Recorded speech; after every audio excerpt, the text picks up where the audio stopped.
Hello, everybody, and welcome to episode 88 of Super Switch Headz, the premier Nintendo podcast on all of the internet. My name is David Howe. My name is Matthew Stoner. My name is Patrick Nisley. And oh boy, ladies and gentlemen, we got a great, very special guest for you this evening. The wonderful Frank Netscher has joined us on tonight's episode. Hello. How you doing, Frank? I'm good. I'm happy. I'm healthy. I've got hair in my face. Very What's good. to complain about? Yeah, you could complain about a lot more stuff than that. Very good to have you on today, Frank. We've got a very cool topic for this episode, I think. We're going to be talking about politics in games. We've got the election is now, on the day that we're recording this, the election day is 1 week away here in the U.S., and we wanted to talk about games that themselves can be overtly political or have a political leaning.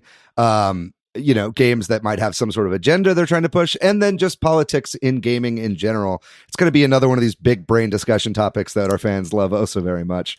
Sorry, we'll be giving our impressions on Kirby Fighters 2 at a later time. But of course, other than that, we've got lots of news to go over. Fire Emblem Shadow Dragon Collector's Edition being released for pre-order and then promptly selling out. Hyrule Warriors might be getting a demo. We got some Switch price drops on some peripherals. We'll be talking about all that stuff and much more on today's podcast. Other than that, though, how's everybody doing? For me, it's been a little bit of a tough week, but honestly, just minor. I don't know. Grand scheme of things, not a big deal. Just yeah. Good to hear again that things could be worse. Matt, what about you, man? You better pretty good overall. Yeah, not too bad. I lied earlier. I'm doing real bad. Things level are with me, apart. Frank. Yeah. Hairs in my face. yeah, that hair is way worse than I was playing it off as. That's funny. Yeah, I've been really busy too. I'm like basically last week kind of decided to take an impromptu trip out of town for a while around election day. So we're like prepping for that right now. I'll be out of town next week, so I won't be on next week's episode, but we're doing some fun stuff. We're going to be in, we're going to be in Roswell on Halloween. And then see some and it's also gonna be a full moon on Halloween this year, first time since the 40s apparently.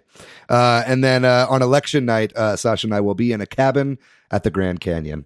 So I'm very excited for that to kind of get away from everything. So we're getting all the politics stuff out of the way in today's episode. Yeah, you can just throw yourself in depending on how the election goes. That's right. Yeah. Yeah, you can. If with a running start, you can really fly. So we got a lot of comments on our last episode, and just in general, try to go through these quickly on Instagram. Christopher Hooker mentioned that their Wednesday drives home are always awesome. Thanks to the podcast, we appreciate that. That's nice. That is so sweet. Thank you, Christopher. On YouTube, you got a one in the chat from Matt, our friend Steve Irwin, Matt Hobby. They agreed with you, David, that Steve's meat looked like a dick, and we'll talk more about this later.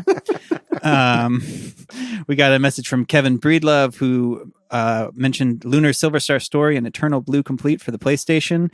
I think you talked about the instruction manuals for PlayStation era games. David is now pulling up those games.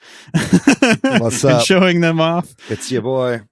And apparently they had there's the book that Kevin was talking about. He said he remembers reading that in like waiting rooms and stuff. Yeah, I read the book way more than I actually played the game. I think I only ever got like an hour into the game, but I loved the box art and the manual. And Ant Keeps Gaming, we got 2 shout outs for him, but we'll start with he talked about, we kind of mentioned amiibos in our collecting episode, and he talked about quality of amiibo. And also showed us a picture of it on Twitter. It's a Palutena amiibo that looks shitty. Yeah. Like, did y'all see that image? Yeah, I'm looking at it right now, and Palutena looks like dress great, shield great, spear great, face kind of scary. And he also pointed out that like game manuals, they have holders for them in Switch cases and stuff, but they never use them. Yeah. It's true. And then Eric on Twitter, Eric Tuff, said that tagged us and said that we're one of his favorite Nintendo podcasts, or his favorite Nintendo podcasts. So that was nice. Thanks, Eric. Thank you. And thanks, also Eric.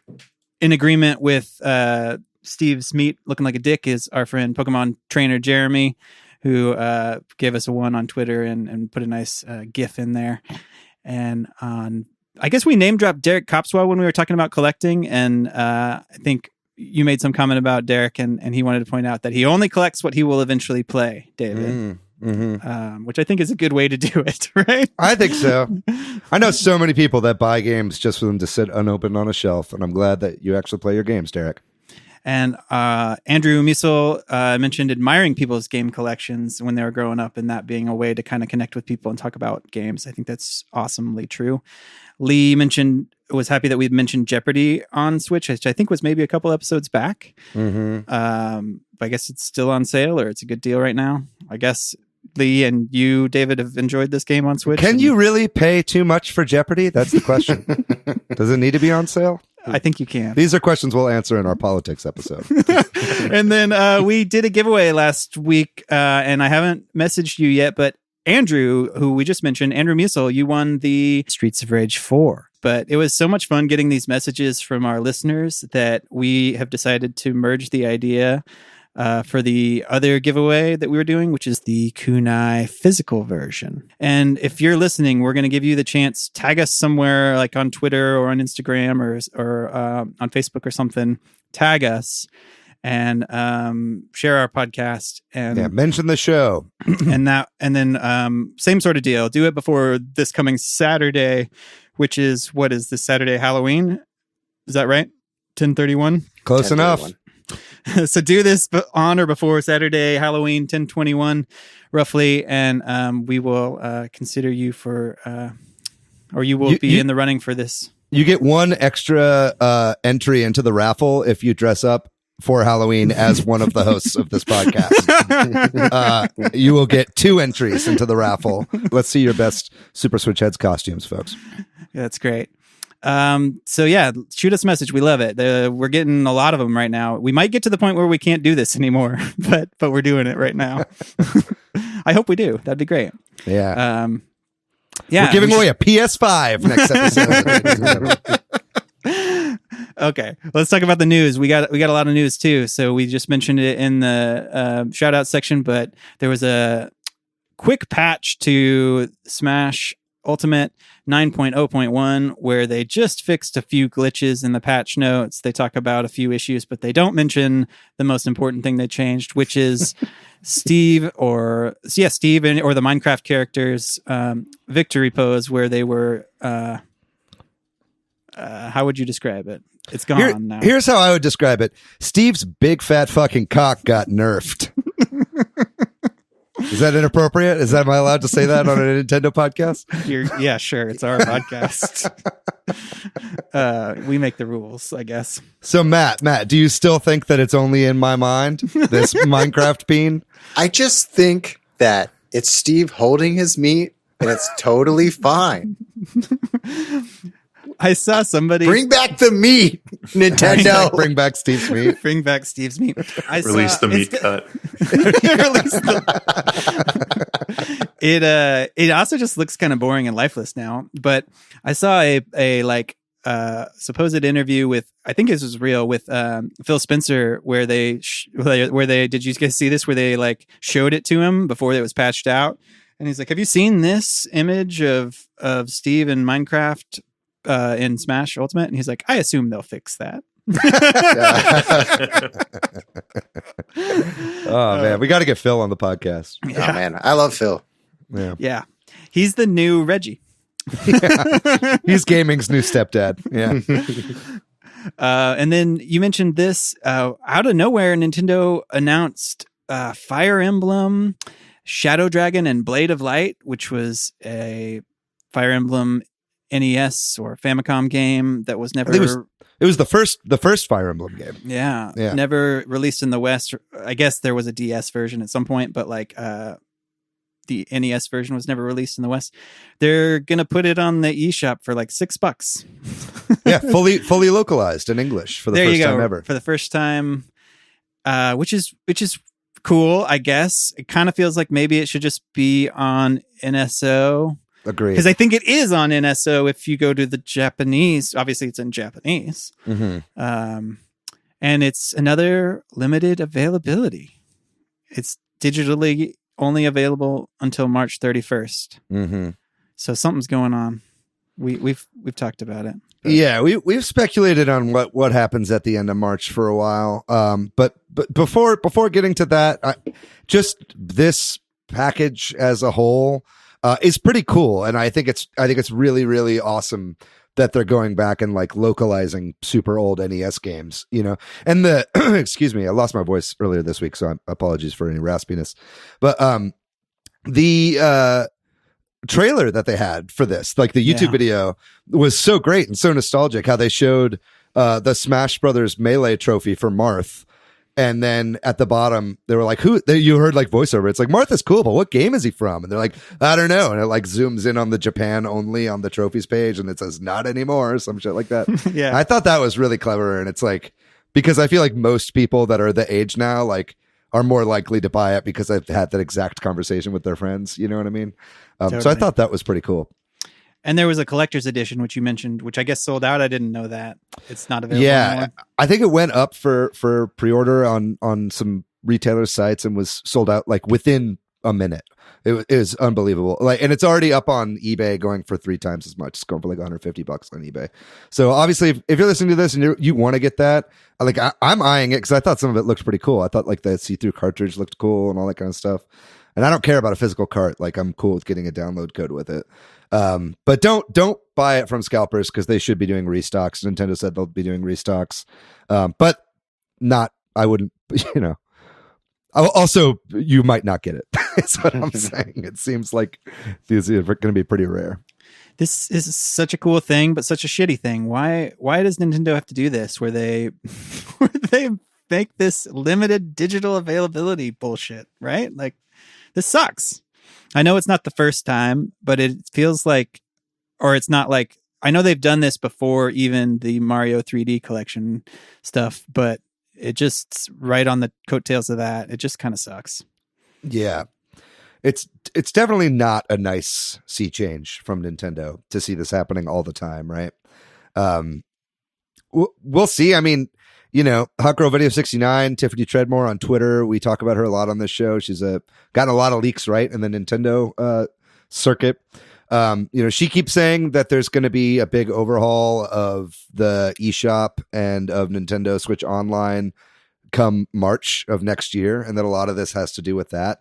I wouldn't be surprised if that's the case, and we see some of these games like the 3D All-Stars and just their old games that they release in general coming to a more robust subscription-based service. If that's the case, though, it is a bad look to like say it's going away and not explain any of that. If that's the case, well, because especially it's going to feel really.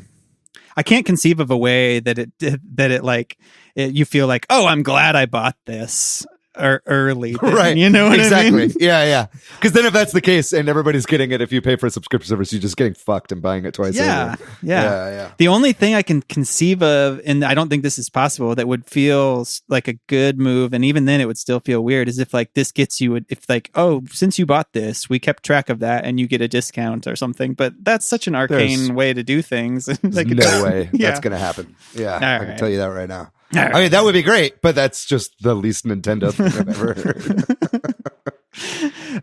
We should move on then, unless there's other Fire Emblem talk on that. It's just cool and shitty.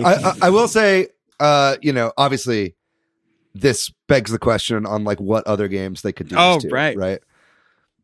But obviously, I mean, I think the first thing that came to my mind, and I think the first thing that came to everybody's mind, was Mother 3. Yeah. Right.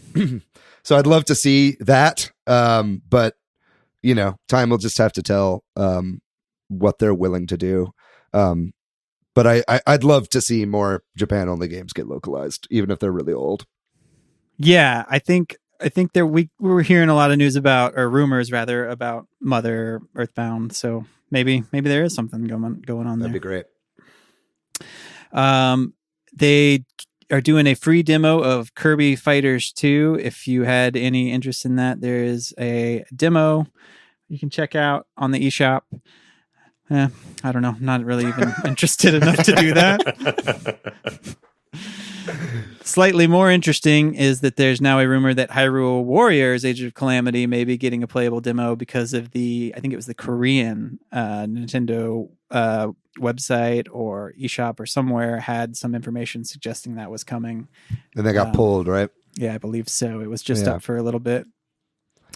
So, that is smart. Although, is it?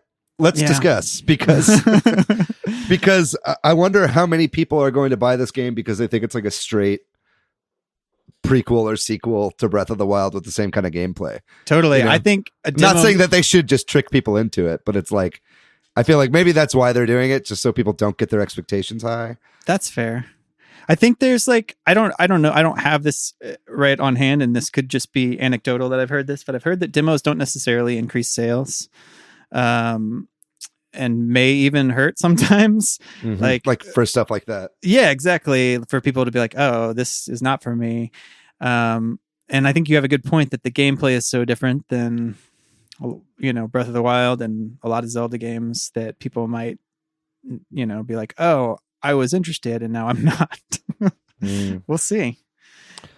You guys have been avoiding trailers and spoilers and stuff. Are you going to be playing a demo if it drops? I don't know. I don't think so. Yeah. What if the save transfers over to the full game? I might then. I like You've that. convinced me. We just quickly switched. I've got some power on this podcast. I love it. I'm trying to think like Nintendo, what games have they released demos for?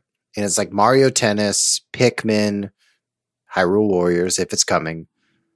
And I wonder if that's strategic. Like which games they decide to do demos yeah, for? there's like it wasn't a demo for Three Houses.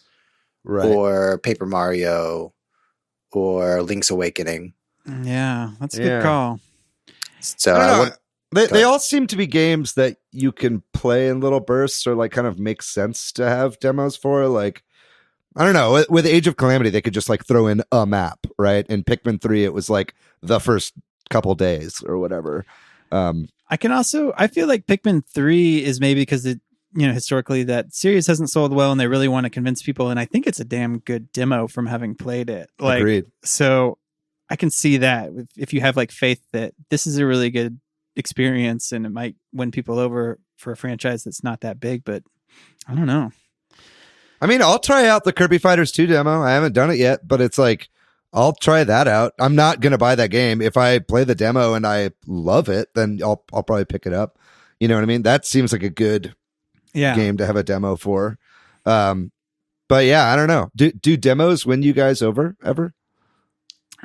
I feel like usually I'm going to play the game, or like I very rarely have I gone into a demo thinking I'm not that interested in this game and then been convinced to get it. Like sometimes I'll be like, I'm not sure about this and be like, yep, definitely not getting it. Yeah, that was Dragon Quest 11 for me. I like downloaded that demo because it was so robust and I heard it was like 10 hours long. I started playing it and the voice acting just like really bothered me. And I was like, cool, great. I don't have to drop $60 on this. No offense if you like Dragon Quest 11. Maybe I just need to play it in Japanese. The thought that I have is, didn't that Final Fantasy VII demo like flip everybody out? Like, didn't they all love it? I don't know. That's the only. It did for me. Yeah. I thought that. And I think about the Metal Gear Solid 2 demo, and I played that over and over and over. Right. And that came with Zone of the Enders, right? Yep. Mm-hmm. It made a Zone of the Enders fan out of me.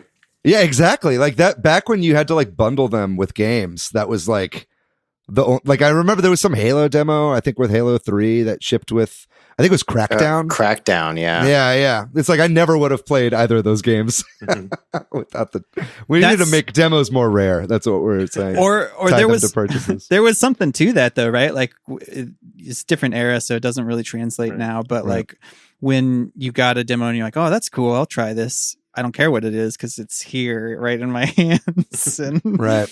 Yeah. I think if you're What I'm trying to say is, if you want to incentivize the player to download the demo, something that Final Fantasy 15 did is you got like a summon, like the Carbuncle summon, translated over to the full game. So I remember downloading the demo, playing it. I was like, this is fine. I just want that summon, baby. Yeah. The Pikmin 3 kind of does that. If you play it, you unlock the extra spicy mode or whatever. Cool. Should we move on? Is anything? And that wraps up our episode on demos. Right? That was like a little mini topic right there. Yeah. Sorry, I didn't mean to derail like that. No, you it's didn't. okay. You didn't. Please. Let's talk about this. Some Pokemon leaks happened. Nintendo's content is just leaking left and right. But a prototype build of Pokemon Let's Go was leaked on 4chan, and this seems to be unrelated to the Giga leak and is maybe related to some other leak from 2018. And there's also a Pokemon Sword Shield like prototype or beta that got leaked as well.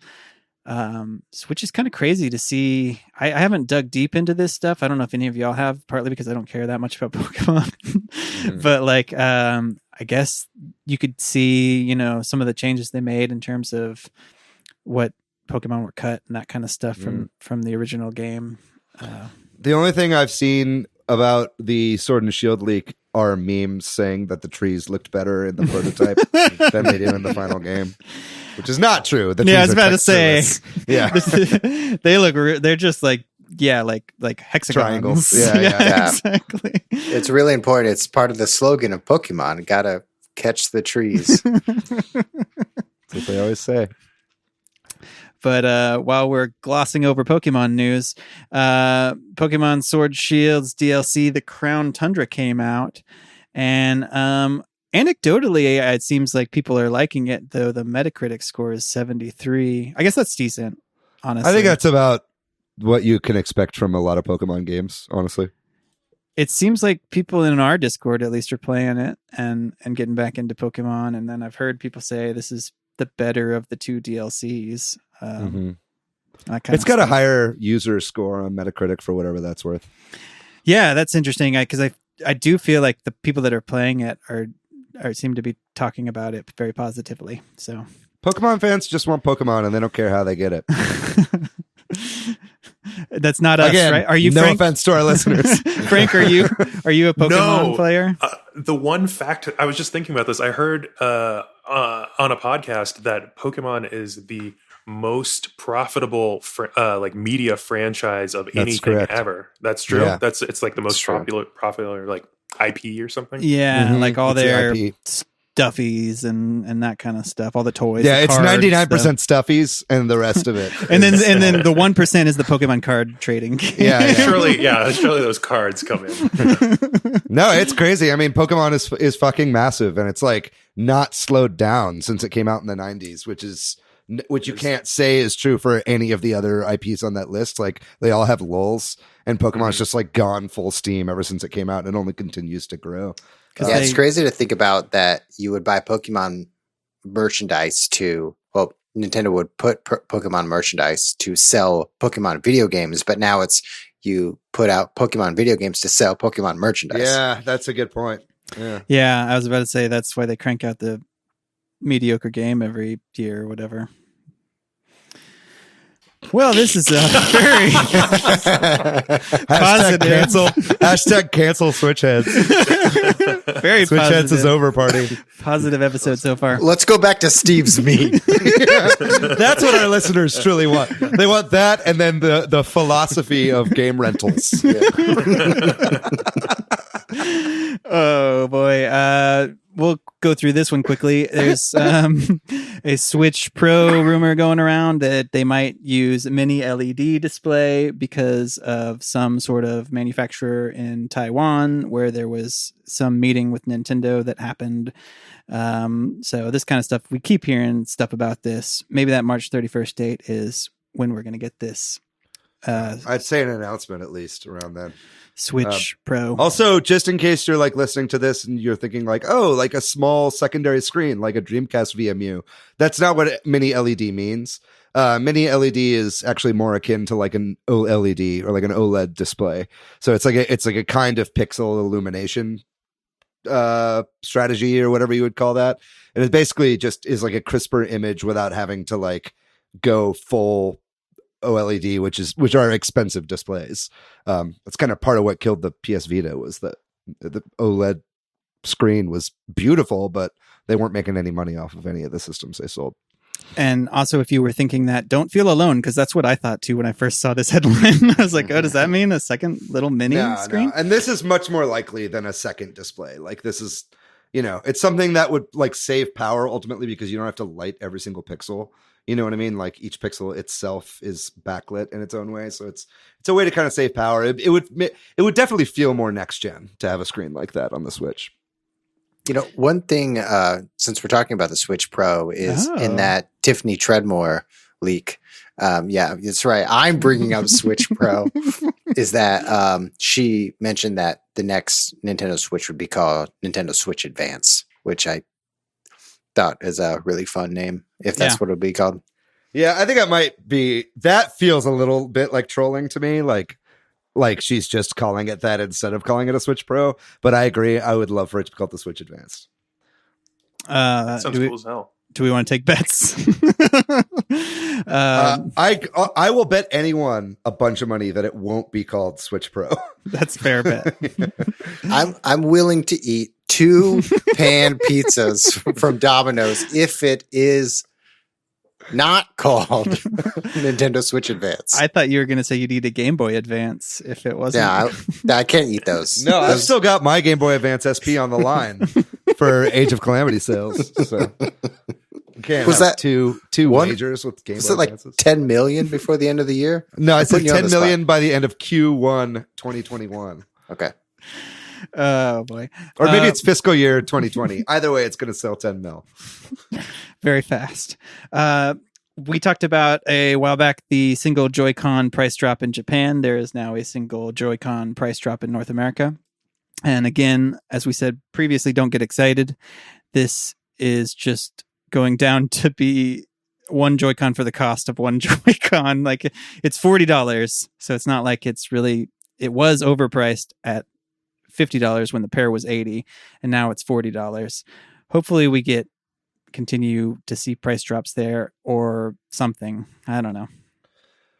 If you have drift in your left Joy-Con, do not be tempted by this lower price for Joy-Cons. Don't just buy a new one. Send it into Nintendo. They will fix it for free. Yeah, if you're in North America, at least. Yeah.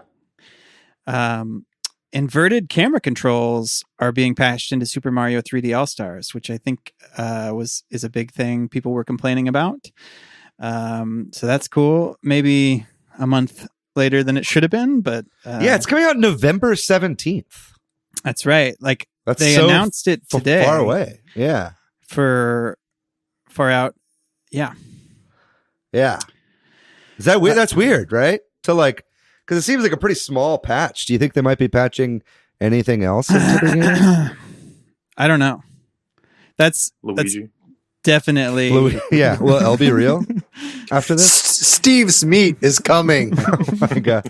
But I mean, people, have been talking about, potential paid DLC of Galaxy 2 or maybe widescreen support for, everybody was screaming about how it's so fucked up that you can't invert the controls like they were originally, and everybody was also screaming about no widescreen support for 64. So if they're trying to bundle them all together, that would make more sense to me as to why it's coming out in like a month, or like 2 months after its release than something they could just put out really quickly. It is suspicious, and it definitely causes some speculation on that. I think that's fair. Well, if it's just hyper responsibly. Yeah, exactly. Hyper responsibly, but also like if it's just inverted camera controls that they're announcing 3 weeks ahead of time, then what the fuck? Yeah.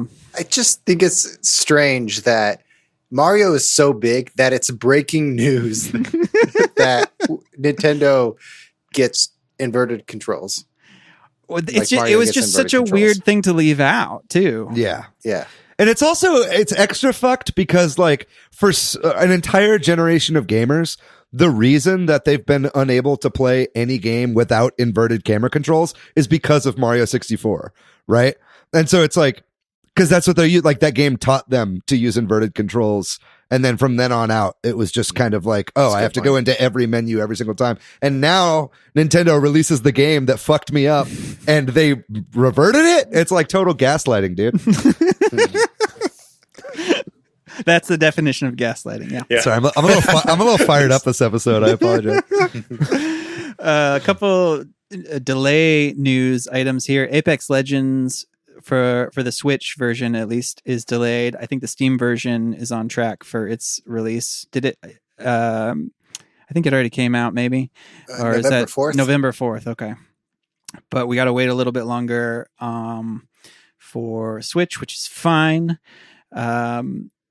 Cyberpunk got delayed 21 days more, which is December 10th. So there's been a lot of that. We talked about this a while back when there was all these crunch news coming out that they're dealing with a lot of crunch over there. And it seems like that's still the case. Hopefully this gives them breathing room and not just makes their experience longer. I think this gives them 21 more days of crunch. It definitely does. Like it seems unfortunate. There's also Jason Schreier was reporting that the employees found out when they made this announcement. Oh no. Yeah. So there's this whole thing, man, they've been working on this game for so long, and This is like legit the 10th time this game has gotten delayed. Yeah. And I'm all for delays. Like, I want them delayed. It's just 21 days this late in the game. It just doesn't feel like enough, maybe. I don't know. So a dude on Twitter yesterday tweeted at CD Projekt Red and was like, hey, I'm about to ask off this day from work so I can play your game when it releases. Am I going to be good to take this day off, or are you guys going to delay again? And they said, absolutely. You'll be 100% good to take off this day. And then the next day they announced this. So there's some weird communication or management issue happening at CD Projekt Red. And it's a shame because we hear such good things about this company, but it's like, it's been, and they apparently went gold like a month ago, right? Yeah. And they're still delaying it. So it's like, it's a bummer, man. I also kill your idols. Sort of unrelatedly, or maybe on the other side of the coin, like I know that they've been very open about some of the changes they've made and that kind of stuff, and they'd been like very trying to be transparent about what's going to be in the game, and there were a lot of people complaining because they said they were going to cut certain features like dual wielding for certain classes and stuff like that, and people were all upset, and people had to defend it from the company and stuff. This thing, they're not, I don't know what to say about it. Like, it's a big mess. Man, I will say this does give us more time to play Age of Calamity. Yeah. You know what I mean? Because they were dropping. I was going to not play Age of Calamity because I was going to be playing Cyberpunk. And now I think I'll actually get Age of Calamity when it releases. There you go. So that's the one silver lining I can find in this news. But it is a bummer, man. It's like, hopefully they can. I mean, I would not expect the game to come out this year at this point. I kind of hope it doesn't. I mean, I would hope that they can, if they're really this late in the game having to delay it, that they're obviously, and these crunch rumors are true, which seems like they are. Give these people a break. People want this game, but push it out till February or something. Yeah, you're not going to make the launch of the new consoles anyway, so it's like, you know. And speaking of that, I've heard the speculation is that maybe them trying to make this cross-gen is part of the problem, right? Like that they have this huge scope game that they're trying to put on an Xbox One and a PlayStation 4 instead of just on the next gen. Do you think that's pressure from like Microsoft and Sony then? Or like from either of them? I think it's Microsoft because CD Projekt Red, to promote Cyberpunk, they're doing an ARG. Y'all know what an ARG is. Mm-hmm. Alternate reality game. Right now, I just read about it this morning. And it's all pushed by Microsoft. Microsoft released this like secret code that takes you on this Instagram rabbit hole. But if I were to speculate, it feels like it's more of a Microsoft push to sell Series X. Well, while we're talking about the PlayStation 5 and Series X and stuff, PlayStation 5, people have received like review copies and that kind of stuff. There's a rumor that the unboxing embargo ended today. There's obviously an embargo about talking about embargoes, but like I've started to see lots of the the stuff about this, and in particular, I've been seeing all kinds. I don't think the game embargo isn't up yet for like what's it called? Astro. God, I should have had this. Astro Playroom. Yeah, Playroom. Astro's Playroom. Yeah, that's just like the pack-in game. So that they can't talk about that, but everybody's saying that the controller is amazing. The haptic feedback element, where the controller kind of, I don't know how you describe this, right? Like it responds to, like it gives you resistance. Maybe that's the word I'm looking for. Well, that's two different things, right? So there's like the haptic feedback of like, what's essentially Sony's HD rumble. You know what I mean? It's not like the standard kind of rotator rumble that we've known for years that Nintendo did away with. But then they also have resistance on the triggers, right? So like there will be certain, like if your gun jams in what's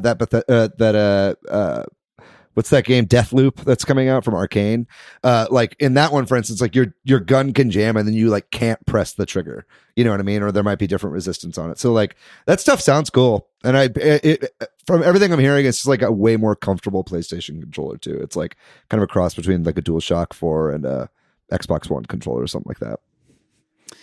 So that seems cool. That definitely makes me interested more in the PlayStation 5. That actually, well, that's one of those things that hopefully it actually gets integrated into games, but we'll see. All right, so just a couple things will be happening before our next podcast. We should mention like Pikmin 3 is coming out. Halloween is happening, which means Splatoween is happening this weekend. Trick vs. Treat in Splatoon 2. And then Halloween. We officially, Super Switch Headz official team is Trick, right? Yeah. Official endorsement. Team Trick. Yeah. Official. So if you want to play with the heads, like you have to all be on the same team to play in a Splatfest. If you want to join us on our Discord, make sure you pick Team Trick. And I'm sure over the weekend we'll be having some people playing some of the Splatfest. You can squad up. And then Frank, do you have something to say about being on Team Trick? Oh no! Of course not. Of course not. Well, Halloween will also happen in Animal Crossing, which I will talk more about later. I finally picked up Animal Crossing again. Whoa! Nice. And then obviously the big thing happening before our next podcast releases is the election in the United States. What? What's that? Yeah. Oh boy. And because of that, in part, we decided to talk about politics in video games and in gaming and that kind of thing. So we're going to take a real quick break. And when we come back, we'll talk all about that. All right, we are back. And this week we are talking all about politics in games with the election happening here in the United States very soon. We thought it's a good time to have an episode on this. Sort of talk about where politics and video games intersect, both in terms of inside the stories in video games and sort of the process of making them and anything kind of tangentially related to video games. So it's sort of a big roundabout discussion. We might have more in-depth discussions about certain aspects of this at another time, but who better to come on than Frank? Hey, everybody. Frank, period. Yeah, Frank. No last name, Frank. You might know him from Frank's Voter Guide. That's true. Hey, I used that. Oh, right. In the primaries. I'm sorry, Frank. That was just a little inside joke that nobody else is going to get that's listening to this probably. But Frank, you are, we did think of you partly because you are a politically minded person. And you are aware of issues and active and that kind of stuff. So, and you're a Switch head. Yeah. And I'm a Switch head. I do love the Switch. But I mean, for this to be conversational, I have a lot of things we can talk about, but we don't have to talk about any of them. But I did want to lead with this because this happened. It's a newsworthy item that happened last week. While we were recording our episode last week, I caught the very tail end of this.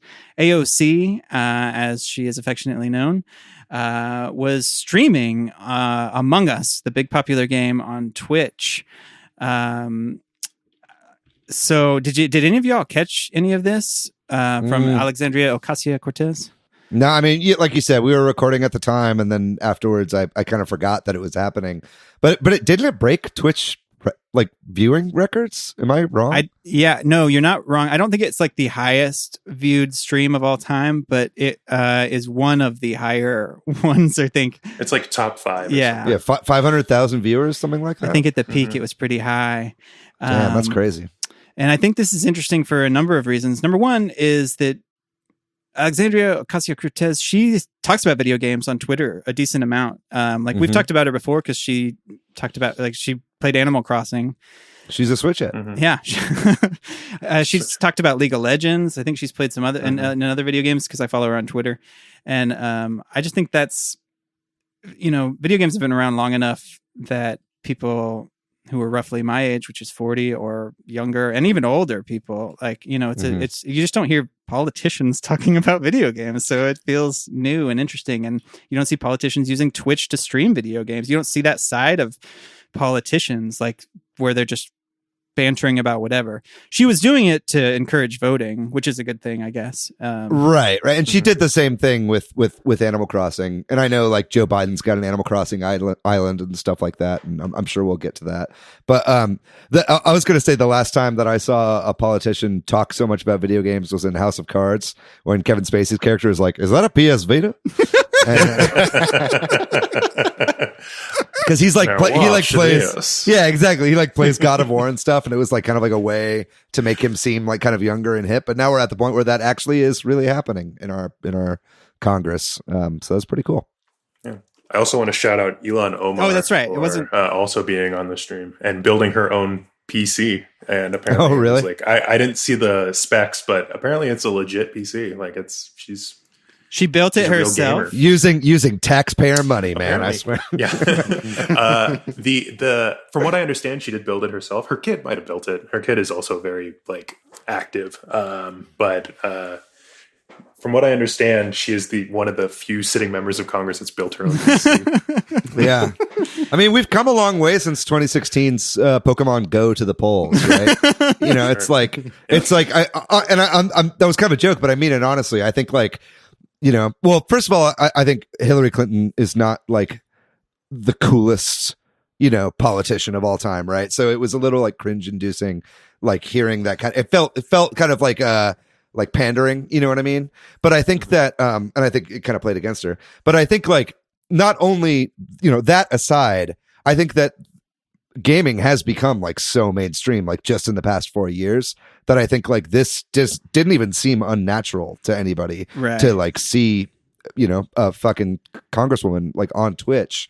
It's a really cool thing, and I hope that we see more of that. Yeah, I hope so We're too. 2 steps away of having AOC do a rally in Fortnite. Right. An AOC rally. I love that. With a hologram of Avicii. Yeah. R.I.P. The last time I remember a Congress being this interested in video games was Joe Lieberman. I don't know if you guys Yeah, we've talked about that on the podcast multiple times. You have? Yeah, okay, yeah. Awesome. Great. I don't need to retread it then. No, we can retread it. I think. Now, please. Briefly. Yeah. Well, that's what I think when you think of politics and video games, or at least politicians and video games, you think of regulation historically and blaming video games for violence and things like that, which is what you're hinting at, right, Frank? Yeah, exactly. Yeah. The censorship that was threatening to happen back in the day because of I don't know, blaming violence, blaming Satanism on video games or whatever. Mm-hmm. Mortal Kombat. Right. And I mean, and that just shows how new media is scary to people that make regulations. You know what I mean? It's only in a very brief amount of time, gaming has become so mainstream that we would never see anything like that now. Or if anybody ever tried to bring that to Congress, they would get laughed out of Congress. You know what I mean? Just because obviously the science isn't there. I mean, that doesn't stop a lot of Congress people from debating science, but yeah, so it's interesting to see, and I'd love to see more of that. Well, that maybe makes a good transition in terms of violence inducing video games, because there are a lot of violent video games, and there are a lot of not just violent video games, but militaristic video games, like your Call of Duties, your Battlefields, all these things that are actual war and not just either historical or current kind of war feeling video games. And while I don't necessarily want to censor those video games, because I don't really want to censor any type of media like that, I do think that those games are propaganda a lot, or at least can serve as it. I don't know how y'all feel about this. You've got the example on here of America's Army. Army. Yeah, which was That wasn't me. That was somebody else added that. That was me. That was you, Matt. Yeah. Yeah. So yeah. That was crazy. I mean, even back. I mean, I guess I was in high school when that game came out, and I remember being like, "This feels inappropriate," right? I remember a lot of people that I knew or like were around that were like enlisting were like, "This is not what being in the army is. Being in the army is mowing the lawn. It's like cleaning your bunk. It is not." An FPS and Right. It's bad. Yeah. Well, yeah, go ahead. Yeah, just to talk about America's Army more, is like this game came out, David, you said while you're in high school, so like 2002, but it also had a huge presence at E3. There was like APC at E3, and just like military vehicles, like real military vehicles to promote a real military. Mm-hmm.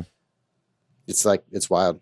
Yeah. It is wild. And if anybody doesn't remember what it was, the whole deal was no matter what side you played, you were on America's side and the other side was terrorists, which is like a 1980s, like it's like an Ender's Game scenario. Totally. Yeah. Very propaganda. Explain. So like if you picked the bad guys, you still ended up being the good guys somehow, kind of? It was like kind of a Counter-Strike clone where like, it would be terrorists versus like counter-terrorists. But in this side, no matter what you picked, you wouldn't pick a team. You would just get assigned like A or B. And your skin was always the American Army skin and the other skin was vague terrorist, I haven't checked it out in 10 years, but I would bet that it does not hold up. Man, so that means the last time you checked out America's Army was in 2010? That's crazy. Yeah, I had a... Jade Helm was going to happen. I just needed to brush up. That's funny.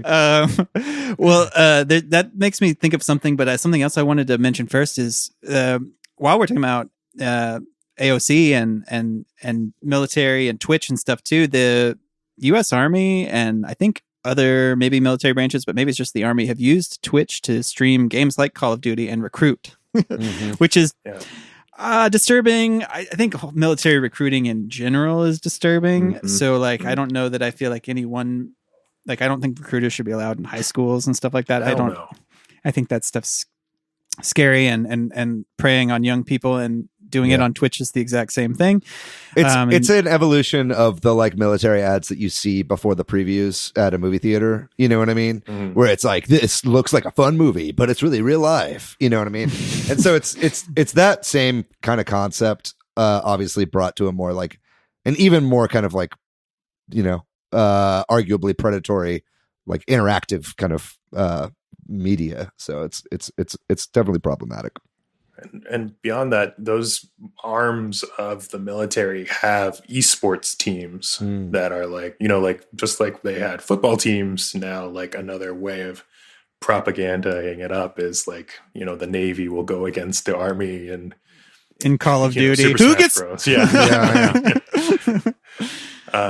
And one of the U.S. Navy esports teams, they had, I'm looking up the article right now, they had like an online exhibition on Twitch and with their buddies, and the buddies came in with names like Hiroshima and Gamer Word, and it was like not a good look for anybody.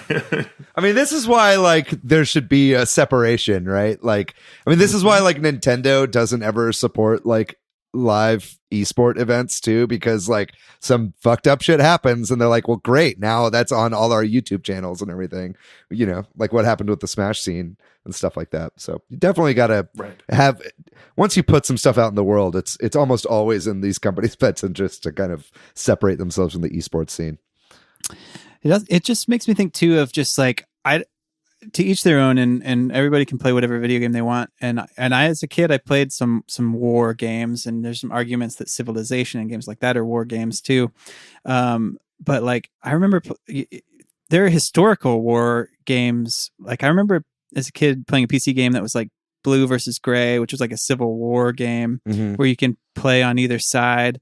And I just think there's some weirdness to playing as like the South or something, like in video games, or playing as I don't know, the terrorists, I don't know what Counter-Strike or something like that. Well, I don't even know if I feel like that's bad, because that might be like, or playing more like playing as the Nazis in a game or something like that. Yeah. Well, I mean, I think that you would never see that. I think that it's like, but I think it's also the original Call of Duties, right? You would play as the Nazis, right?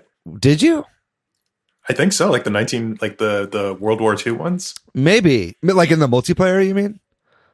I think so. Yeah. I mean, I could see that potentially. I mean, the point I was trying to get to is that I think that I can see at least why people would want to play as Confederacy in a game when you have like Civil War reenactments as like a huge part of people's lives, here in the South, like many people reenact the Civil War, and it's I like might have some issues with that too. No, I'm not saying that I'm like down with it, but it's like, it at least explains it in my mind. I mean, there's the Civil War is almost fetishized at this point, I think, in American history. No, totally. For a lot of people in this country, maybe that's an aside. Maybe we can come back to political gameplay and political stories and stuff. Yeah, guys, I think we should just keep politics out of games. Right, which is something you hear.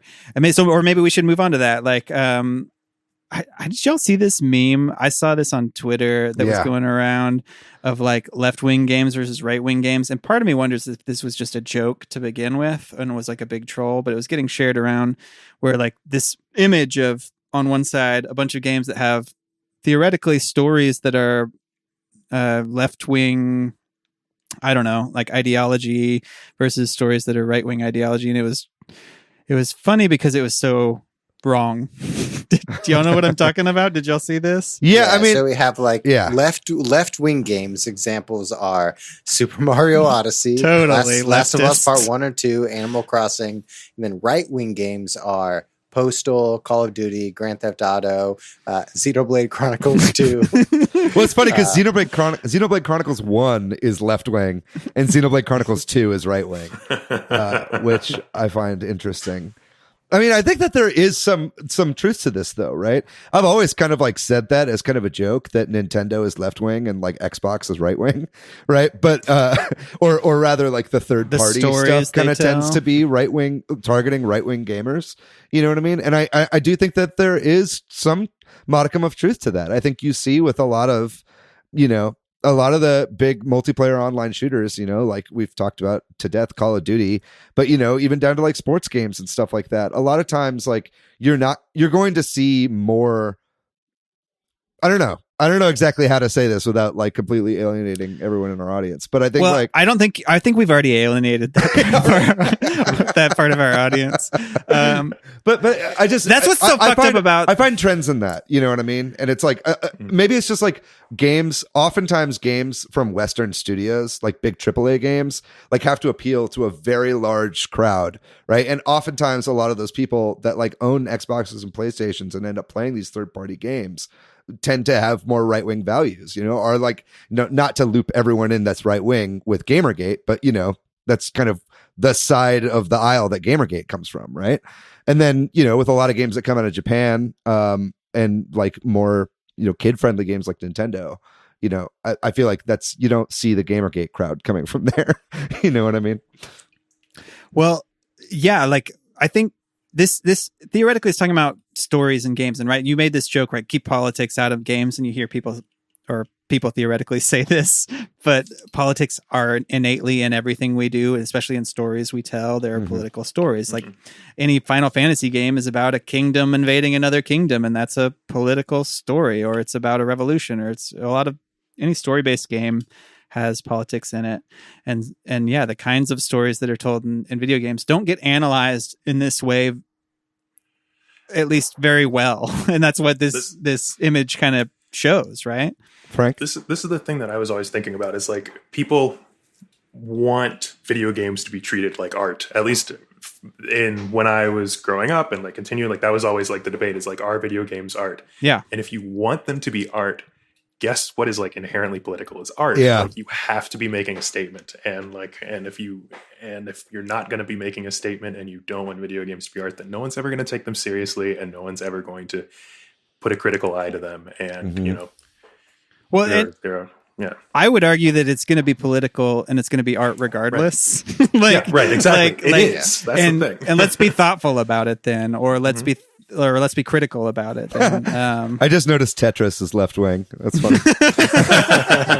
It is a communist game. Yeah. Super militant leftist Tetris over here. Well, I suppose there's that element too of like who makes a game and whether they're consciously doing things or not. Sure.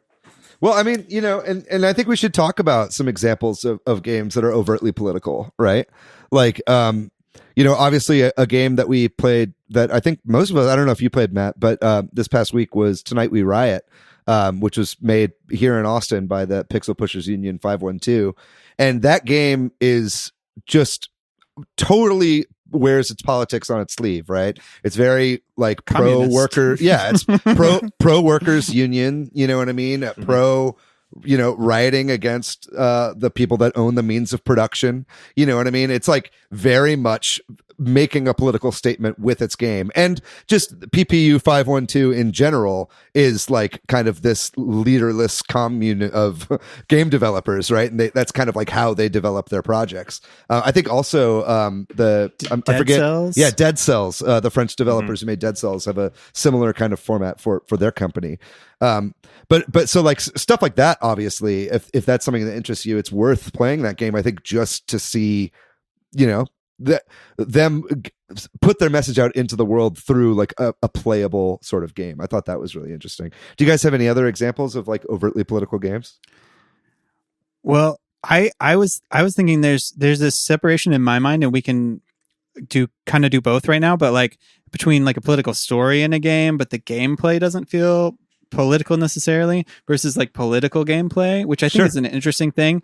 And I think the prime example for me that jumps out is Papers, Please, which I have not played, but I've talked to people who have played it and I've wanted to play it, and I that's probably an should. Excellent game. Yeah, but a game where like the decisions you make have political ramifications or personal ramifications, you know what I mean? Well, like in that game, you're like a part of the system, right? Like you're like the border patrol agent. So it's like that game is more about like you're just doing your job, and then you have to see the ramifications of your actions, And you can try to help people or not, right? As I understand it. But then you're putting yourself at risk. And I think there's something very real about that. And I think what's interesting about a game like that, and again, I haven't played it, I've just heard detailed about it, is that feels real to me, or it makes the choices you make feel real, and that sort of ethical or moral choices that come with political decisions, and or being part of the cog in the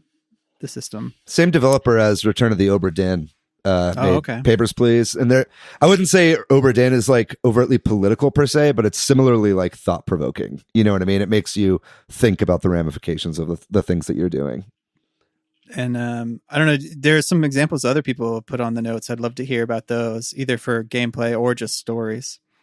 Yeah. One thing that comes to mind is the entire Far Cry franchise. You have something like Far Cry 5, which is all about a religious cult that takes up military arms because the government has attacked them. So that's all part of the story, all part of the gameplay mechanics. Takes place in like Montana, right? Yeah. Is it Montana? I think so. Where all the good cults are. And it's the main point of the entire game. But, Far Cry is a game made by Ubisoft, and their point is to sell video games. But that entire game, if you've ever played it or any other Far Cry game, they present this idea that this religious cult is bad, and they taking up arms against the government is bad, and that killing innocent people is bad, but they don't ever overtly say it. So it's this message that's kind of muddied across the board, and it has, spoiler alert, it has two different endings. Either one, Montana gets destroyed, or two, you destroy this David Koresh like a cult. But because Ubisoft is such a giant conglomerate, they never overtly say this game is political, but like if you just read between the lines, it's 100% political. Yeah, it felt very of the time to me when it came out, and still of the time today with, what we're seeing with militias and, all these fucking kidnapping plots and shit like that from these radical Christians. Ubisoft is interesting too because they make Watch Dogs and they make Assassin's Creed, and those are all games with political storylines. Yeah, the new Watch Dogs is like very anti-government and anti-surveillance and stuff like pro-revolution, that kind of thing. I think it's also a very French thing, which you see a lot from Ubisoft games in general. But yeah, that's a good pick, Matt. I always think back when I think of political games to Spec Ops: The Line. Did you guys ever play that game? Yeah. That game is incredible. It starts off. It takes place in, I think, Dubai and like Abu Dhabi. Yeah. It's like after some kind of like superstorm. Yeah, it's like a big sandstorm, and a lot of the city is like under these dunes of sand. But it kind of like came out in the middle of this renaissance of like military shooters, like all the, I think Call of Duty 2 had just come out, or Modern Warfare 2 rather, and there are all these like super machismo like bro shooter games that were out at the time, and the game kind of sold itself as one of those, which is why I think so many people really took notice of it, is because it really usurped expectations. You start as like a modern Iraq war adjacent style kind of military dude, like out in the Middle East. And it kind of plays like that, but then gets into this really anti-war message the more that you play the game, and deals a lot with like PTSD and just kind of the horror of war and what happens to the people in these countries when the military is there. I thought it was a really excellent game. Yeah. It's based on Heart of Darkness. That's right. Yeah. So there's lots to unpack with that game. And at the time too, it was kind of like graphically very beautiful. I bet that game holds up now. Maybe it's just my memory of it, but I'd really like to play that game again. Somebody put SimCity in here, and I think that's a great example of like political gameplay where you have to make decisions as the mayor or what have you of a town. Yeah, I mean, I put this in our show notes, but kind of the perfect tax formula, which is wild, is you tax the poor more, the middle class, middle ground, and then the rich class or the wealthy sections of the city less. It's like a perfect tax formula. It's like the best way to win SimCity. I'm glad they did that though, right? Because that makes you think about it then, right? Yeah. It's trickle up. I don't know if that makes sense. Some other ones I can think of. I think all the Metal Gear Solid games are very political. I'm not like a huge Metal Gear Solid fan, but I know like they have a very anti-war message to them, anti-armament. Like Metal Gear Solid 5 is all about kind of like de-arming the world of nuclear weapons. You know what I mean? That's like part of the gameplay as well. If you want to talk about story versus gameplay, like you kind of get all of that in the Metal Gear Solid series. I'm trying to think of some other examples here. Well, I mean, I don't know if you guys remember the legendary Deus Ex game from 2000 that was like very internet libertarian. Yeah. Like, I don't know that I'd 100% call it right wing, but it does sound, if you read the plot now, like it's like about FEMA rounding people up and putting them in camps. It's like sounds like a QAnon conspiracy. Yeah. If you like. Yeah. I never played BioShock, but isn't BioShock also have a very political nature to it? BioShock is very like anti-objectivist. Or it's like it's like a criticism of like Ayn Rand, and when that came out, it was like right around the time of like the Tea Party, which were taking like a ton of like objectivist philosophies from Fountainhead or Atlas Shrugged or whatever, and it was very much felt like a reaction against that. And BioShock Infinite as well.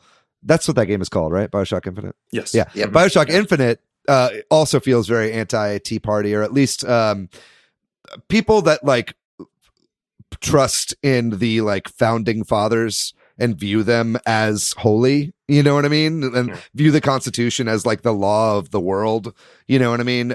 It kind of took issue with those kinds of people, but in a way that didn't feel like it was punching down or just like making a statement. It like really wove it into the gameplay in a really great way. And it ruled. It was very anti-imperialist. Yeah, for sure. Can I ask what the hell Socks the Cat rocks. I would love to answer this question. Wait, It is what I think it is. What's the question? Yeah. I said somebody added into the show notes. Socks the cat rocks the hill. I don't know what this is. This is an unreleased Super Nintendo game where you play as Bill Clinton's cat, Socks. It's called Socks the Cat Rocks the Hill. It's a platformer, but it's got like weird propaganda in it because it has trivia questions about how long a specific president was president. And if you guess the trivia questions right, you get more lives. And some of the bosses are Richard Nixon, like I thought I saw that. Yeah, characters of Richard Nixon and I think George W. Bush in front of George H.W. Bush in front of the White House. You like jump on his head as Socks the cat, and then the winning sequence is Bill Clinton, character of Bill Clinton playing a saxophone. Why did this game not get released? It sounds like a blast. Yeah. I don't think Nintendo was ready for this kind of game at that point in the 90s. But yeah, I'm looking at some footage right now of you just stomping on fat cats with bags of cash, which is pretty fun. I mean, I don't know that Bill Clinton was the guy doing this. Yeah, no, I don't think so either. Well, this obviously is such a huge topic, and we've been talking for a while, but we should move on. Maybe talk about some diversity and representation in games. This is something that gets kind of brought up when you're talking about those people that keep politics out of my games. It's nice to finally see protagonists in video games start to be women or people of color and that kind of thing. BIPOC. There's a lot of pushback on that. We were kind of talking about that in the break, but it's nice to see that. If anybody got any comments on that, I'd love to hear it, but I didn't have anything in particular. Though I did think this was fascinating. I feel like, I don't know if it was I don't know if y'all plays Baldur's Gate, but I heard that the Baldur's Gate 3, which is in like a beta on Steam early right access, now.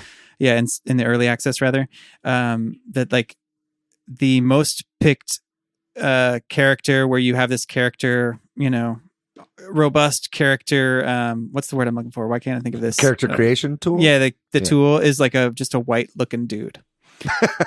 Like they released that data. That's like sad to me and maybe that's why people push back, because unfortunately still a lot of gamers are still white men, I guess. It's kind of a self feedback loop, right? Yeah, I mean, it just depends on who's buying the game and whether or not they want to see themselves represented in the game.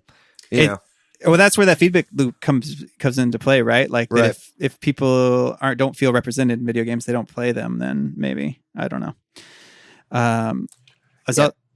Matthew, I was just going to say, like, we could talk about marketing of video games in the 90s towards boys for a long time. So when like the video game crashed in the 80s, they started marketing video games as toys rather than consumer electronics, and that was mostly marketed towards boys, and that's why it's like it's been maybe that's why Baldur's Gate has that character customization of being like a white man because of rollovers from marketing. I mean, it's taken decades to shake that off, and we're not even really there yet or anywhere close, honestly. That's I mean, it's also like you talk about how we're seeing a lot more representation in video games now, which is definitely true, but it's like we still have a lot of work to do.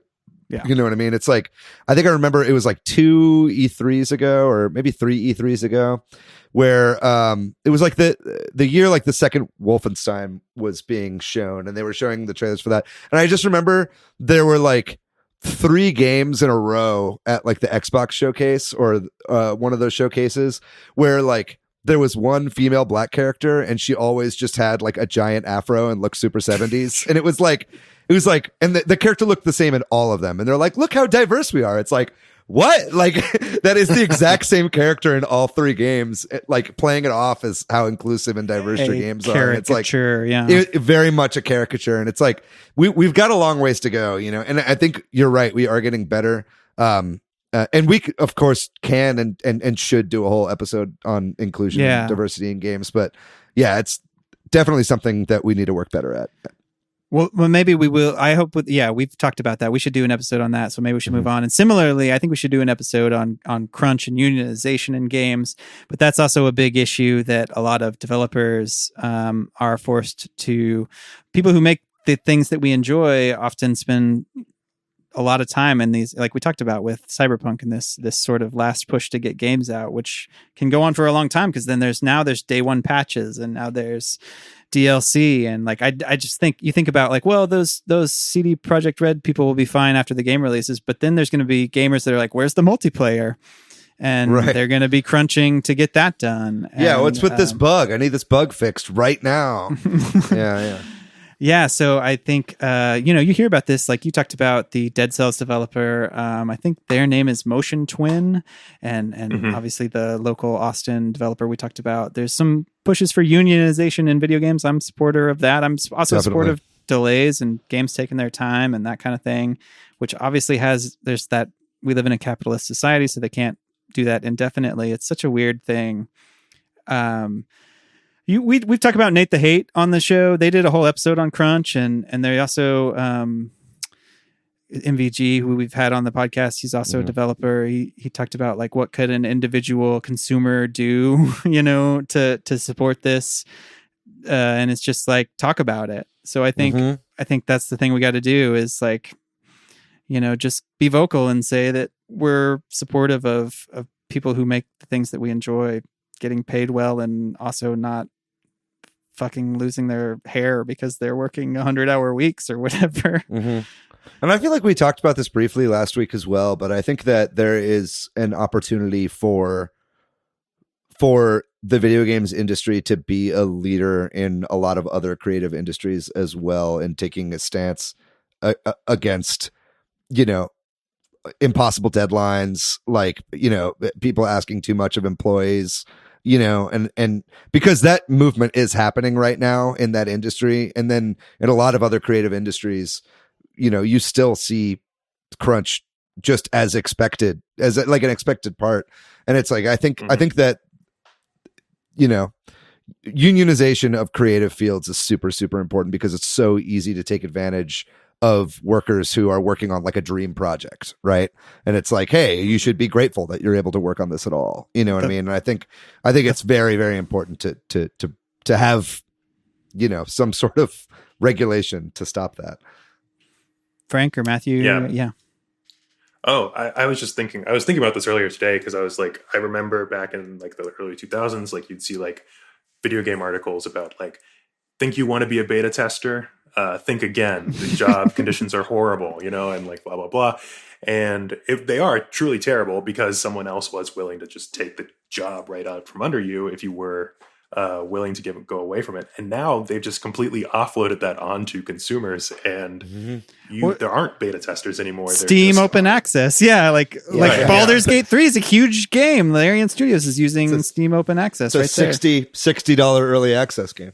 Yeah.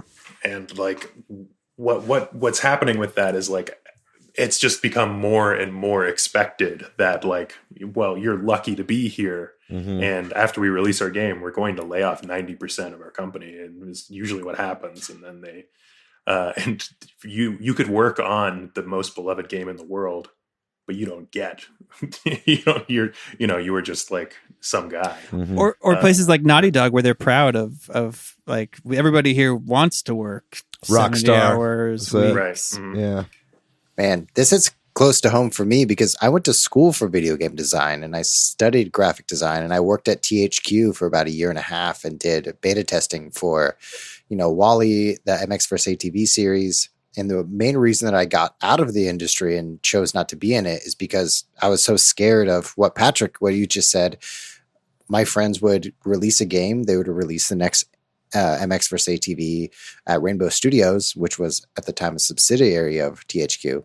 And they would just get fired after a new release. And then they would hire on some, college student, lower pay with a 90-day contract. It's crazy. Yeah. And also, like, studies show that you don't do good work after 60 hours or so a week. I can't remember what it is, if it's 60 or 70, but there's some upper limit at which we are humans and we can't. Yeah. At some point, it's diminishing returns / maybe even the opposite. Like you're hurting the output of things. This is where we could take another cue from the French. You work 2 hours in the morning. You have a 5-hour lunch. You work an extra hour at right before you clock out. And then, you go home and you have sex. That's how you have a productive Drink workplace. wine. Yeah. You have a baguette. Apologies for alienating our Let's French be listeners. as French racist as we can. Fracist. But I do hope that we can talk more about this in an episode. But moving on, I did also like, there's the whole political aspect of playing games, and this has come up a lot recently with like boycotts of games, and in particular with China, and with China becoming a big gaming market, and Hong Kong and the issues there, where I think about like, I think, was it a Hearthstone player who got his winnings taken back because they said something about Hong Kong or Taiwan or something like that, and then people boycotting games or using games to protest, like where we've talked about Animal Crossing, people setting up protest islands in Animal Crossing in Hong Kong and stuff like that. This is another element of politics in video games that's maybe an interesting one to talk about. I don't know. How do y'all feel about this issue? Seeing China get more into the game industry with Tencent being a stakeholder in now seemingly countless, Western and Japanese video game publishers and developers, I think that we'll only be seeing a lot more issues with censorship going forward. And we've already been seeing a lot of it now. I mean, with the newest Call of Duty trailer had to censor out footage of Tiananmen Square because Tencent owns a stake in Activision. You know what I mean? And that wasn't just like in trailers that were released in China. That was worldwide, you know what I mean? And so it's like, is that a good idea to be erasing history from the world because you're getting some money from the Chinese government? It doesn't seem like a great idea to me, but I think that's going to be a big part of the conversation going forward as Tencent moves further and further into the gaming industry, which they've shown no sign of wanting to slow down at all. I think we'll be seeing a lot more of that pretty soon, and we'll be seeing a lot of it take over the news and people's perspectives. And I don't mean to pick on China. I mean, America's pretty fucked up too. Like, it's not like China has a monopoly on being a bad government. There's lots of them throughout the world, but the gaming industry there, they regulate a lot of it. Like you're talking about, which causes interesting issues like that. Yeah. I'm curious to see, because I know that in Hollywood it's coming up more and more. There's certain regulations, like ghosts can't be in Marvel movies because of Chinese law, and I'm wondering if that's going to be something that comes up in video games. It is already, it's one of the reasons this is happening too. Is China's becoming such a huge market for movies as well, right? Like, isn't China's now exceeding America as a market for film, and it's going to increasingly be the case with games too. They have had their own sort of separation with console games not being a big thing there and stuff like that. But yeah. I mean, what you said, Patrick, is true. China is the biggest market in the world. And so if you're a video game publisher and you want to publish your game there, you want to sell as many copies as possible without, making CCP angry, you're going to censor as much as you want in order to get your product in the country to make the most money. I mean, they removed copies of Animal Crossing from stores because people were making free Hong Kong islands. You know what I mean? So it's like, even if just your player base like uses it as a platform in that way, like these companies have problems. So everybody's tiptoeing around this subject right now, but it's going to become a big issue coming up pretty soon.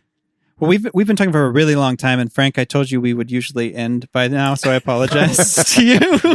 But like, Matt blew a fuse during the break. I spilled a drink, and Bill and blew 2 fuses. But we glossed over a lot, and so apologies for that. But I do think we are a Nintendo podcast. Maybe we can talk briefly to close out this discussion about Nintendo games and about Nintendo as a company, one of the things that's sort of as a background for all of this is that we live in a capitalist society, and money drives a lot of that, and that's intertwines with politics in ways. And so, companies want to make money, like you were saying, Matt. People want to make money, so they make games that make money, or they make choices that help that. So we love Nintendo here, but we also need to be critical of them for things. But I'm rambling now. Like, are there any things? Well, I think first off, I think Nintendo needs to answer for taking so much money from the plumbing lobby. Okay. I think that for years they have not answered questions about why all their games feature plumbers, and that's a real problem. Sorry, I'm joking. We can talk about serious things. Well, what about like Nintendo politics in Nintendo games? Like, I think of Fire Emblem Three Houses as being a recent example of a very political game where you have some interesting choices to be made as the player in terms of, do you support the revolution or do you want to quash the revolution? And that's kind of interesting. But I'm interested if y'all also with religion too. It's like I feel like it's also a very much a statement on what happens when you don't separate church and state. Yeah, like especially with Three Houses. I found those themes to be really captivating from that game. But what do y'all think? Do Nintendo games have politics? Or obviously everything I think has political side to it. But like, what is the politics of Mario? or do you think Zelda or Metroid or any games? Are there any political themes there? Anybody got anything? I mean, it's Princess Peach, so it's like obviously some sort of. Sorry, I'm not trying to make money of it. No, there's a huge amount of we were talking about identity politics before, but that is a game where a cishet white male rescues a woman who can't defend herself. Keeps getting kidnapped by a king. And if she's the princess, who's the queen or king? I think it's more about the fact that that's a real question. Peach is into polyamory, and it's more a statement on the openness of relationships. Something that I always think about with Nintendo about its ethics is when the Wii U didn't do very well. Iwata, right? Mm-hmm. Took a $1 salary or something. Yeah, like that. he slashed his salary. Yeah. I don't know if it was, and he didn't slash any employees' salary or anything like that. Mm-hmm. I think that's pretty cool, but I don't know. I can't imagine Jeff Bezos being like, we didn't sell enough books this year. I'm gonna take a couple billion, everybody. Yeah. Man, remember when Amazon was a bookstore? We didn't colonize the moon, so my bad. No, it's true. I mean, Nintendo has always been known for that. Maybe not in the 90s, but for the 90s, they were actually viewed as very aggressive with their right. That kind of business tactics. But in the Iwata years specifically, that's where you saw this kind of about face with Nintendo. I feel like Nintendo as a company has tried to stay out of politics as much as they possibly can. That's changed recently. Nintendo did make a statement about George Floyd and Black Lives Matter. And that was out of character for them. And I think that we're starting to, I think a lot of this has to do with Japanese culture. I think because Nintendo is a Japanese company, they just don't want to get involved. I think also talking about identity politics, I don't think that Sakurai cares about representation in Smash. You know what I mean? But it's but it's changing. And I think that Nintendo is getting younger, and Furukawa is young, the current president of Nintendo. And I think he's a lot more plugged in. He worked in Nintendo of Europe for a long time. So he gets a little bit more of that Western kind of mindset. And I think we'll be seeing more of that as we go along. I mean, we're seeing the eShop open up to tons of different kinds of games. Tonight We Riot is, the Nintendo in the 90s or early 2000s would not have that game on their platforms. You got 1979 Revolution about the revolution in Tehran. And then, games like This Is the Police, which are, you play the police, but it's also very critical of police brutality and stuff like that. So I think seeing this kind of stuff on Nintendo platforms is a good step. And I think we'll be seeing a lot more. I don't think we're going to see a politically charged Zelda game really soon as far as modern issues are concerned. But I think it's a step in the right direction. Matthew, you got any thoughts on Nintendo and politics? I think generally Nintendo does a lot of censorship with some of their localization efforts. Really in like the Nintendo era, you have things like, in DuckTales, in some of the sarcophagus, they had a cross in the worldwide versions, but RIP, RIP, in the North American versions. Another example would be something like Soda Popinski in Punch Out Boss, is what it is in North America, but in other regions, it's also, vodka drunkinsky.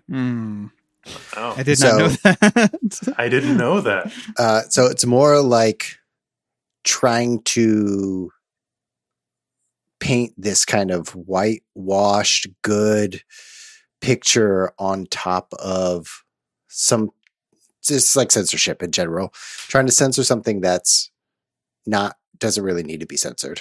I mean, I'm gonna make a joke about Minecraft Steve because it does look like a dick. Thank you. He admitted it. Because it looks like a dick. But I think that Thank you for coming down from that hill. You did not need to die on that thing. I can't believe I was here. Yeah. But I think the fact that Nintendo didn't see that, I don't know if that's a different Nintendo or I think that is an example. It says more about us as gamers and what we want to see than it does about Nintendo. Didn't be like, oh, this looks like a dick, let's put it in the game. But the debate rages on that. But Nintendo is just prone to censor some of the games and some of the localization efforts. I mean, I think that's interesting because I think that hints at something too that David was kind of talking about, which is a lot of video games historically were made in Japan, which has a different political system, a different history. And, we're coming at this from an American perspective.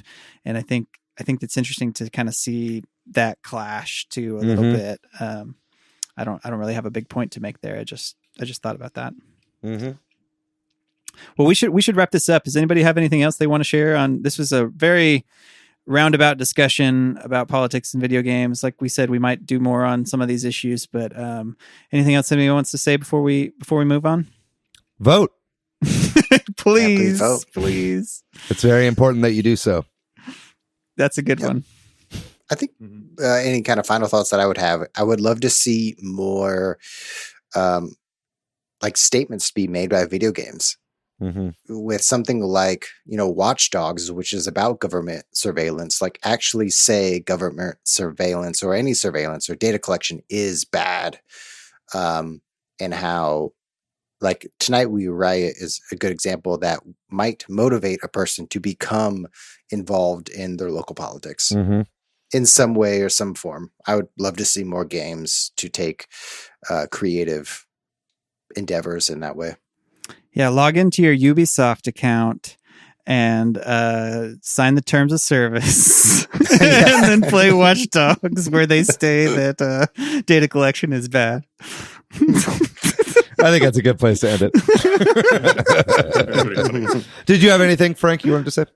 No, I don't. I agree 100% with Matt. I think that like my favorite games are Metal Gear Solid because at a time when there wasn't a whole lot of like stances being taken, the Metal Gear Kojima was taking those stances, and I love that. And I think more and more people are going to love that as we get to know you as a creator and you have statements to say. Totally. I mean, the fact, just to talk about Metal Gear more, is like Phantom Pain had a whole sequence. Once all the nuclear weapons are gone from the virtual world, there's an entire video sequence in a celebration that there are no more nuclear weapons in the world.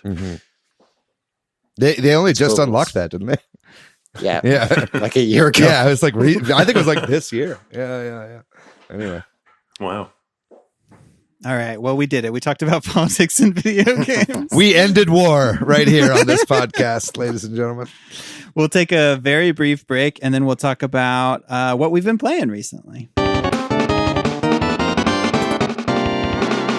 Okay, so I have been playing all games that I've been talking about recently. I don't have a whole lot to share, but one or two things I guess I'll mention.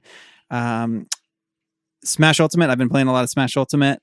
I just want to get better at this game because I've kind of plateaued, and I decided I just love playing random people on quick play. And I'm like, I know I need to practice in other ways, but I was like, what if I practice on quick play and don't use Piranha Plant Special? All I do is use the, the A button, the regular attack. It didn't go so well. I just tanked so hard and got so tilted. Yeah. And like I need better ways to practice, but at the same time, I don't have the patience to sit down and practice in more productive ways. So I'm trying to figure this out. And then I've been playing a lot of Ace Attorney, Phoenix Wright Ace Attorney, because that just seems like a good, relaxing game at the end of the day. And it's such a weird game.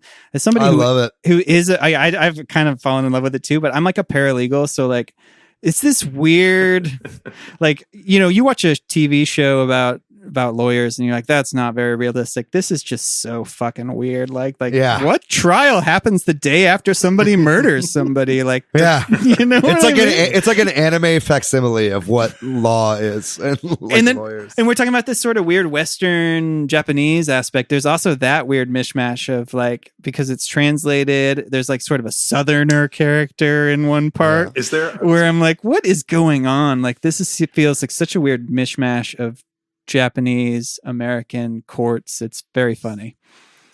Something I've always been curious about that is like, which legal system they follow, because they look like they're all like British magistrates. The judge has got that big old beard. I don't know what the legal system in this world is, but it's fucked. It's awesome. Like somebody should do some fixing of that. And then Xenoblade Chronicles 2, I'm still playing this, but I'm stuck at this battle. When I reached out and Matt and DCD gave me some help, but I lost still after y'all's advice a couple times, and I just set it down and haven't picked it back up. I'm at the end of chapter 3, I think, and there's this fight where I don't know if I'm just bad at the game. The game hasn't taught me to be good at it yet, I feel like, I guess. I don't know. I guess I'll just try to like grind or something. I don't know. I'll be determined. All right. That's me. That's what I've been doing. Matt? I've been playing one game, and that's Hades. Very nice. Love it. Great. It's making me nostalgic for arcades to put in the quarter, do that one last run to see if I can make it all the way to the end. And I had no idea how much I would like this. Mm-hmm. And I'm really enjoying it. Just finished my first completion on the game. And you escaped. I escaped. Very good. I did it. And I would recommend Hades to anyone. Yeah. I think definitely in my probably top 5 games of the year. It hasn't quite sunk its teeth into me yet. It's been like so much I've been playing in the past like few months that I haven't really been able to give Hades the amount of time that I want, but I do understand how incredible that game is. And I'll be getting back into that soon once my hype for all these other games dies down, which will maybe be never. Speaking of which, I'll just go ahead and say what I've been playing. I got a couple games on the eShop this week that were on sale for $2 each. One of which was Blood Roots. It's a game that was revealed on an indie world a while ago. It's kind of like you play like kind of a trapper sort of dude from the 1800s. Kind of this, like very much the Revenant style era of, you know what I mean? You're kind of like this big burly dude. But basically the game plays very similar to Hotline Miami.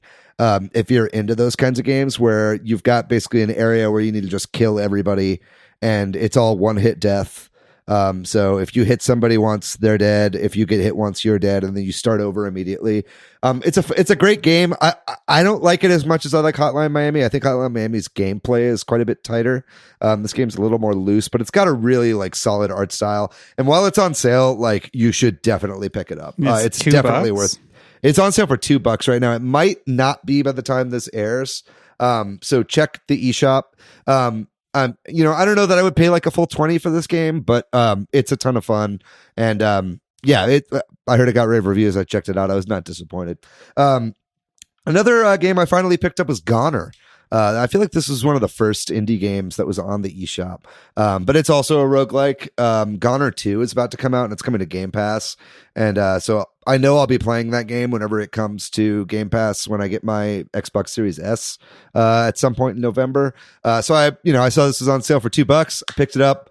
Also a great game. It's like kind of a side-scrolling roguelike where you do a lot of shooting, and the graphic style and the music is what really sells this game. It's gorgeous, very low impact, but very artistic. If you're interested at all, pick it up. This will be on sale for at least into November, I think. And then I've been, we talked a little bit about during the show, played some of Tonight We Riot. Found that game to be fascinating, if not necessarily my cup of tea. It's like a side-scrolling beat-em-up game, but where you play as an entire group of people rather than just one person. I don't ultimately know that the game is for me, but like if that's your bag, I think that you might really enjoy this game, and I'm sure it gets deeper the more you play as well. Yeah, and then other than that, randomly, I did pick up for the Game Boy Donkey Kong. You guys remember Donkey Kong 93? It's like the Game Boy Donkey Kong game. That game is fucking so good, and I kind of forgot how good that game is. It kind of like is the precursor to the Mario and Donkey Kong series on like the Game Boy Advance and DS and stuff like that.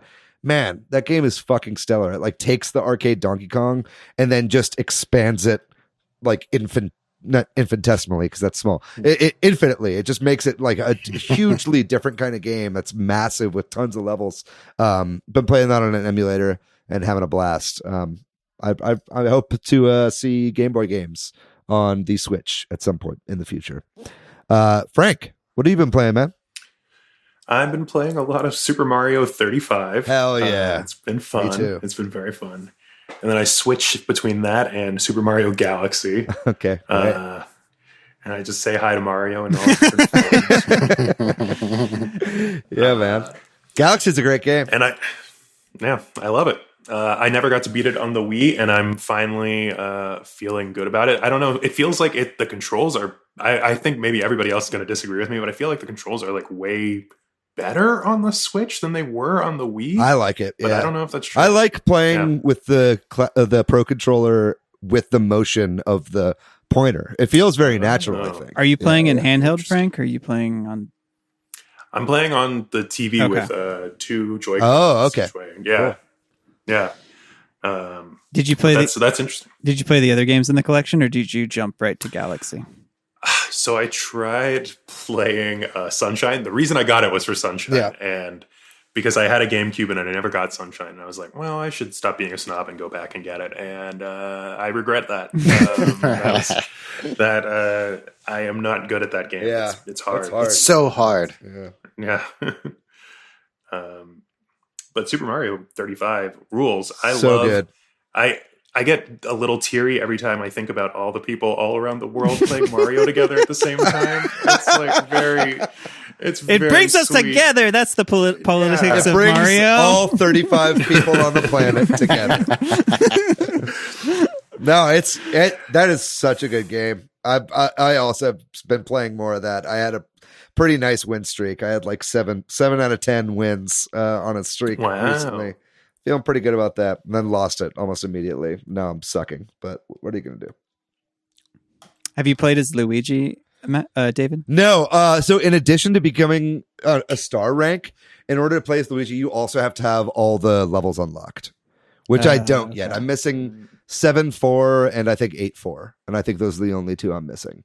So I got to 7-4 the other day. This is back to now what I've been playing, but I got to 7-4 the other day, and I did not take my own advice and practice the level first. And it's one of those like maze castle levels that are in the original NES, where you have to like go in the right order of like platforms, basically.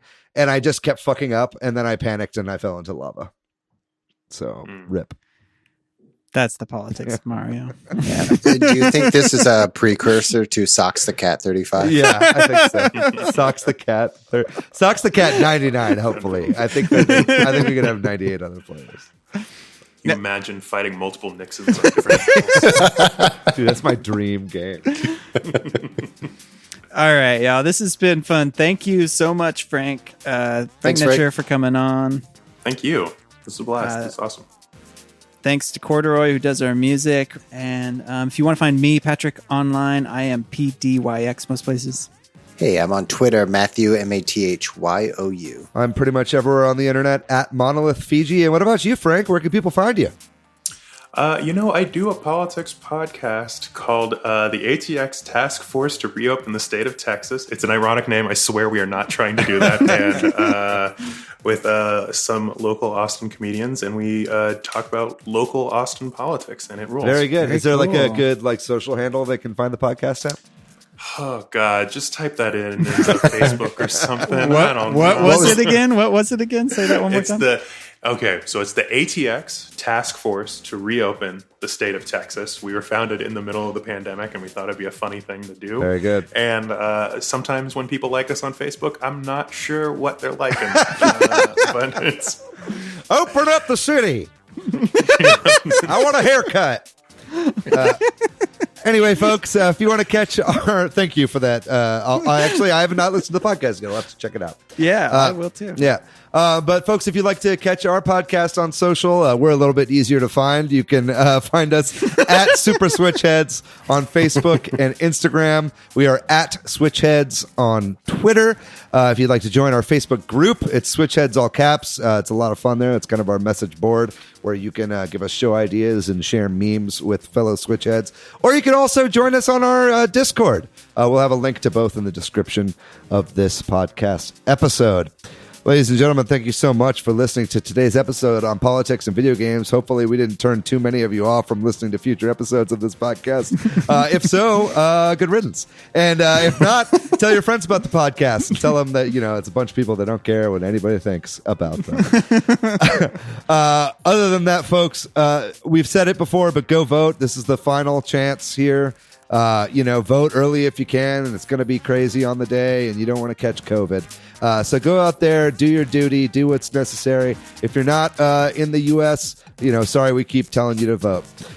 Ladies and gentlemen, we love you very much. We'll have some sort of episode for you next week. I'm not going to be on it, but hopefully we have something fun planned. Other than that, we'll see you next week. We love you very much. Bye-bye.